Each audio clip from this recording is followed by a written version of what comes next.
शिव गुरु के चरणों में प्रणाम करती हूँ। मैया पार्वती के चरणों में प्रणाम करती हूँ। मेरा प्रणाम स्वीकार हो। साहेब भैया के चरणों में प्रणाम करती हूँ। नीलम दीदी के चरणों में प्रणाम करती हूँ। मेरा प्रणाम स्वीकार हो। सभी गुरु बहन गुरु भाइयों के चरणों में प्रणाम करती हूँ। मेरा प्रणाम स्वीकार हो। माता पिता के चरणों में प्रणाम करती हूँ। मेरा प्रणाम स्वीकार हो।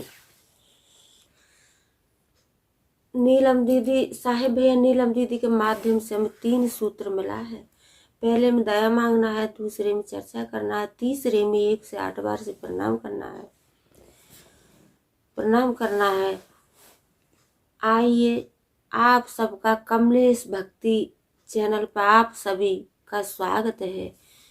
भाई बहनों, भगवान का नाम लेने से और लिखने से सभी कष्ट दूर होते हैं, सभी कष्ट दूर होते हैं। आइए, आप सबका कमलेश भक्ति चैनल पर स्वागत है और मेरी वीडियो को लाइक शेयर कमेंट सब्सक्राइब कर दिया करो भाई।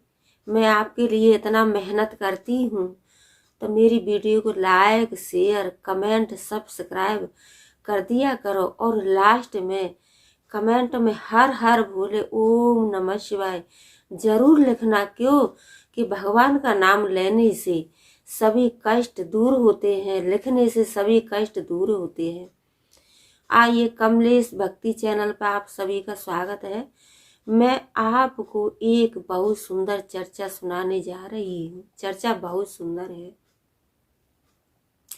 ये चर्चा है सास बहू की। एक छोटा सा गांव था तो उस गांव में सास बहू रहती थी। तो सास थी वो शंकर भगवान की परम प्रिय भक्त थी और बहू थी कि वो नहीं थी, वो देवी देवता को किसी को नहीं समझती थी। और जो सास पूजा पाठ करती थी तो सास के भी पूजा में अर्चन डालती थी और कहती थी कि पता नहीं क्या भजन करती रहती हो, नमः शिवाय करती रहती हो, दया कीजिए। ये तुम्हारा कौन सा भजन है मम्मी? ये तुम्हारा आपका कौन सा भजन है? नमः शिवाय दया कीजिए। कहाँ भगवान है? आपको कहाँ भगवान दिखाई देते हैं? हम तो देखे नहीं। तो उसको बहू को ना पूजा पाठ से और बहुत नफरत रहती थी। और सास थी वो शंकर भगवान की परम प्रिय भक्त थी। तो वो कहती थी कि बेटा मैं पूजा करने के लिए जा रही हूँ। तो कहती थी कि तुम पूजा करने के लिए जा रही हो, तुम हमको बर्बाद करोगी, तुम हमें बर्बाद करोगी। क्यों कि पूजा करती हो तो कभी कहती हो कि फल के लिए पैसा दो, कभी कहती हो कि प्रसाद के लिए पैसा दो, कभी कहती हो कि दूध के लिए प्रसाद दो, कभी कुछ। तुमने तो हमको बर्बाद ही कर दिया। तुमने हमें बर्बाद ही कर दिया और इतना सब हम नहीं कर पाएंगे। तो सास कहती थी, समझाती थी कि बेटा भगवान का नाम लेने से कभी इंसान दुखी नहीं रहता है, उसके जीवन में सदैव खुशियां ही रहती हैं। हमेशा सदैव उसके जीवन में खुशियां ही आती हैं। वो शरीर से भी ठीक रहता है, संपत्ति से भी ठीक कमी नहीं रहती है, संतान से भी कमी नहीं रहती है। और बेटा भूखे को जो भोजन खिलाता है उसको कभी खाने में कमी नहीं रहती है। और जो दान करता है उसके दान करने से भंडार में कभी कमी नहीं रहती है। बेटा मुझे जो मैं करती हूँ अच्छा ही करती हूँ। तो बहू उसको सास को सब दिन मना करती थी, कहती थी कि हमें ये सब नहीं करना है, आप तो हमको बर्बाद ही कर दोगी।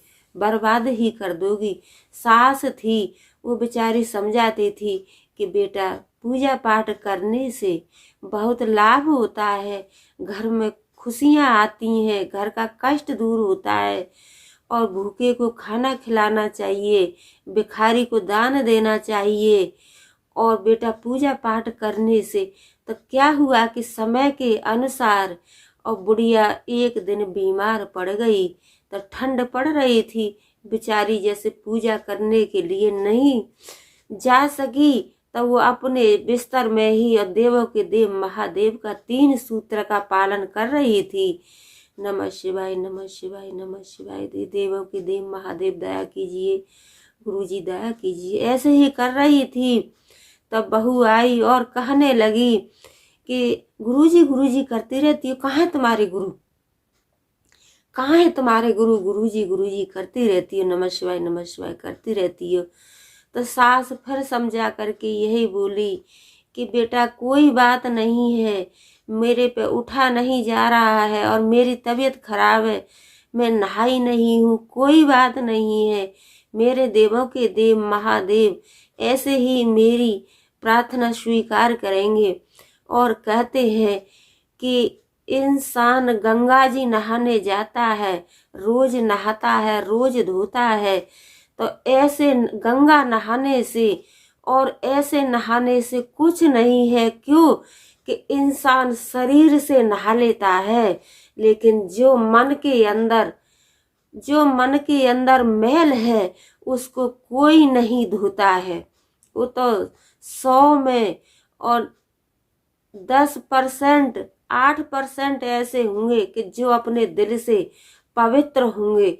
तो यही कहते हैं कि जो इंसान कोई भी गंगा नहाए, घर नहाए, कहते हैं कि नहाने से कुछ नहीं होता है। जिसका दिल साफ है, कहते हैं कि मन चंगा तो कठौती में गंगा। तो आदमी का जरूरी नहीं है कि गंगा ही नहाने जाओ या घर में ही, ठंड पड़ रही है घर में नहीं। वो तो कहते हैं कि मन चंगा तो कठौती में गंगा।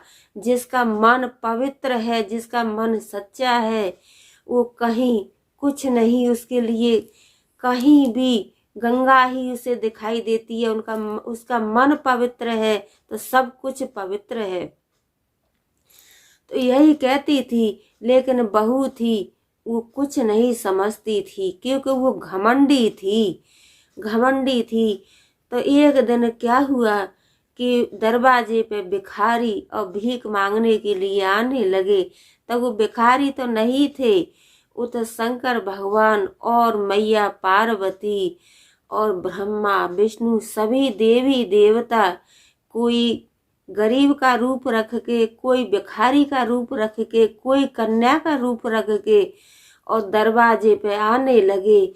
तो पहले मैया पार्वती और शंकर भगवान आए और कहने लगे कि माँ हम भूखे हैं, हमको खाना खिला दीजिए। तब बहू थी तो बहू कहने लगी कि जाओ, एक तो हमारी सास भी हमें परेशान करके रखती है, कभी पैसा मांगती है कि प्रसाद के लिए पैसा दो, कभी कहती है कि फल के लिए दो, कभी कहती है कि दूध के लिए दो, ऊपर से भिखारी और आ जाते हैं। जाओ, हमारी सास ने ही हमें पहले से बर्बाद कर दिया है।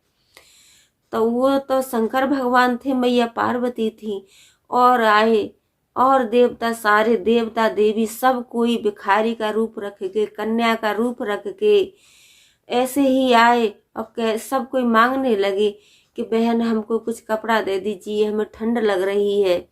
तो कहने लगी अरे सारे मेरे ही दरवाजे पे आएंगे, सब भागो यहाँ। कोई कहने लगा हमें खाना दे दीजिए। तो कहने लगी अरे हमारी सास ने ही पहले हमें बर्बाद कर दिया है, आप और आगे हमें बर्बाद करने के लिए, जाओ यहाँ से। तो उसने किसी को कुछ नहीं दिया। तो वो तो मनुष्य नहीं थे, वो तो सारे देवता ही थे। तो क्या हुआ कि इतने में बुढ़िया निकल के आई और बुढ़िया ने देखा तो बुढ़िया को तो सारे देवी देवता ही नजर आ रहे थे, शंकर भगवान, मैया पार्वती और सब देवों के देव महादेव, ब्रह्मा विष्णु लक्ष्मी पार्वती और सब अन्नपूर्णा, सब कोई मैया ही दिखाई दे रही थी, देवी देवता। तो बुढ़िया क्या की कि अंदर से गई और उस जो भी किचन में था सबको देने लगी।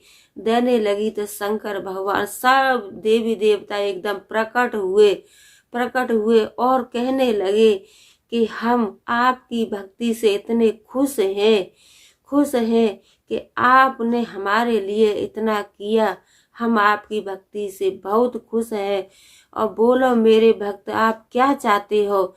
तो बुढ़िया कहने लगी कि मुझे कुछ नहीं चाहिए, मुझे तो आपकी भक्ति चाहिए और मैं आपके चरणों में आना चाहती हूँ, मुझे कुछ नहीं चाहिए, कुछ नहीं चाहिए। तो ये शंकर भगवान देवी देवता सारे ही थे, उन्होंने अपनी शक्ति की तो शक्ति से और बुढ़िया का घर भर गया, कोई चीज का कमी नहीं रहा। ये सब देख करके और जो बुढ़िया की बहू थी उसने भी और सभी देवी देवताओं के पैर पकड़ लिए और अपनी सास के भी पैर पकड़ लिए और कहने लगी कि हे माताजी, हे देवी देवताओं, हे शंकर भगवान, मैया पार्वती, मुझे माफ कर दो। मैं नहीं समझती थी कि आपके अंदर इतनी शक्ति है और जैसे मेरी सास करती हैं ऐसे ही पूजा पाठ मैं भी करूंगी, मेरी सास करती हैं मैं भी पूजा पाठ करूंगी। तो सभी देवी देवताओं ने और सास को बहू को आशीर्वाद दिया और सारे अपने अपने स्थान चले गए।